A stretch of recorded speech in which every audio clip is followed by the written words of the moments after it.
The huge fight over huge spending plans in Congress that you've heard so much about. Republicans dead set against what at least at one point was a $3.5 trillion Democratic spending plan that appears on the verge of being trimmed substantially, but all of this up in the air. Be that as it may, we wanted to hear from our local Congresspeople, Republicans and Democrats, on this historic debate going in on infrastructure and other spending plans on Capitol Hill, all of that under debate. Let's begin with Brian Mast and our Democrats. It's irresponsible on both sides of the aisle, Republicans or Democrats or independents or others that are saying the credit card limit is maxed out. Let's raise the limit on the credit card and go max it out again. In the last couple of months, we've seen maybe over $2 trillion spent with no Republican input whatsoever. And now Pelosi asking to raise the debt limit because we're about to hit it that much quicker. It's entirely irresponsible. The amounts of spending that we're looking at here, and we can move to infrastructure and other things, are numbers to the tune of you could literally send $1 billion to every county across the United States of America, but that's not being done. You're not going to see my support on these debt limit increases. It's really important that we not get caught up in the politics here, which can unfortunately be messy and ugly, and focus instead on what we're seeing around the country, which is broad bipartisan support, clamoring, in fact, for this bipartisan infrastructure bill, which already passed the Senate in an overwhelmingly bipartisan fashion. The first major investment in infrastructure in our country since Bill Clinton was president. Everyone knows we need to invest in bridges and roads and ports. That's what we do there. And everyone also, in a bipartisan way, acknowledges that paid family leave and universal pre-K and finally tackling climate change in a serious way is good for America. Like the infrastructure bill, it helps us compete globally as well. We're going to get this done because people want us to do it, and that needs to be the focus. It almost seems silly to me that people are trying to put some kind of immediate deadline on what we're doing, because it's a very, very big package. It's going to be paid for with a tax fairness, corporations that have not been paying anything, billionaires to pay their fair share. This is going to be for an economy that works for everyone. So, hearing from a good chunk of our congressional delegation, Brian Mast, Republican from District 18, he commingled the debt debate with huge spending that Republicans are dead set against. Of course, you heard Democrats professing optimism that we'll get a final package. As we sit here talking, Brian, what the final contours will be, how it'll be cut down, what survives, what doesn't, all very much up in the air. We want to emphasize that. But as we look locally about its potential impact of spending and what it will mean to the careers of these congresspeople, what it will mean to constituents here, it truly is an historic debate. It's going to have a big local impact one way or the other. Well, I mean, Florida certainly, when you look at Brian Mast's district, one of the complaints about Everglades restoration in his district area is that there are too many septic tanks. You're replacing septic tanks with sewage. That's infrastructure. We've had issues with bridges in the Treasure Coast. Bridges, that's infrastructure. Florida's a growing state. We always need more infrastructure, more roads, more extensions. And he's a big fan of Everglades restoration. A lot of that money comes from the federal government.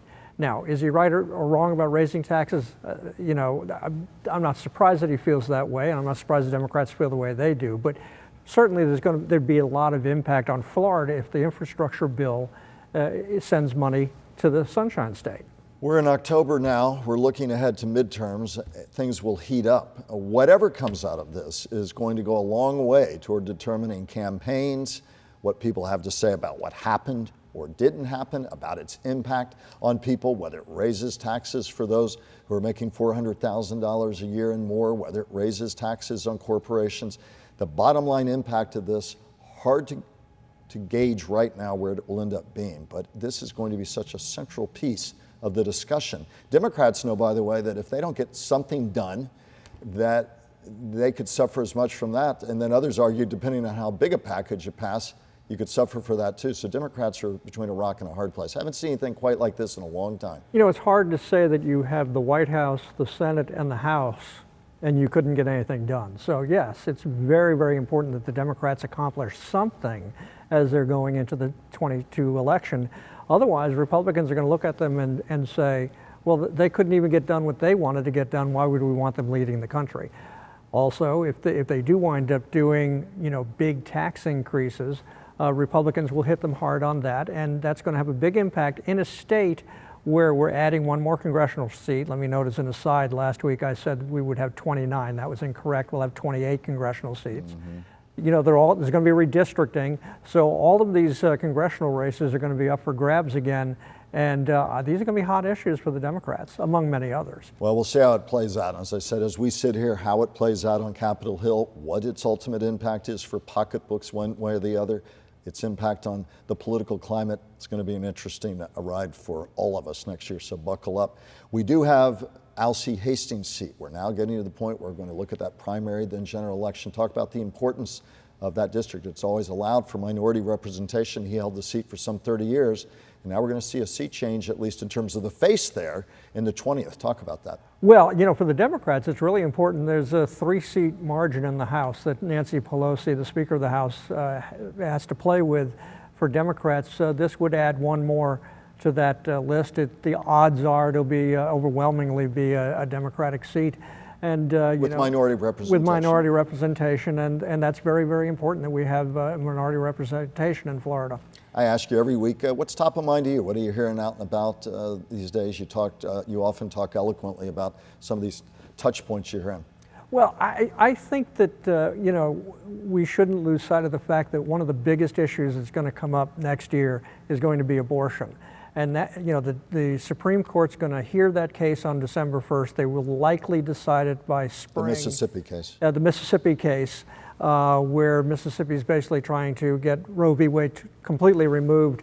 And I think in Florida and around the country, that is going to be one of the big issues next year in the election. And it'll be a lot of pressure on members of the Florida delegation that are up for re-election next year and in open seats to take a hard stand one way or the other on the abortion issue. 30 seconds left. The specter of COVID always with us. A long, extraordinarily tough summer here. The numbers for the moment seem to be on the decline in Florida, but it's something that both from a health perspective, from a leadership perspective, will also go a long way toward determining where we are as we navigate the contours of debates, discussions, and leadership next year. Yeah, I've always tried to point out that early on, Governor DeSantis did a very good job with the vaccinations and everything. I found it extraordinarily silly last week when he decided he was going to go after Australia. And I'm like, Australia, really? You're mad at the koala bears? What, you know, it was just a silly thing to do, and he needs to concentrate on the issues that most affect Floridians. And I worry a little less about Australia. It's, Brian, have you ever seen anything, we've got about 30 seconds left, have you ever seen the triangulation of such huge issues, this historic debate about spending and taxes, the historic issues with COVID and the like? We talked to our first guest about all that's gone on in the past year and the cries and the push for social justice. We live at the most interesting times I can remember in a long time. This last couple of years have been unique, I think, in Florida's history, and a lot of historians are starting to say the same thing. And there's a lot of concern that what we saw on January 6th is going to get worse, not better. On that note, we'll come back with your closing comments in just a moment.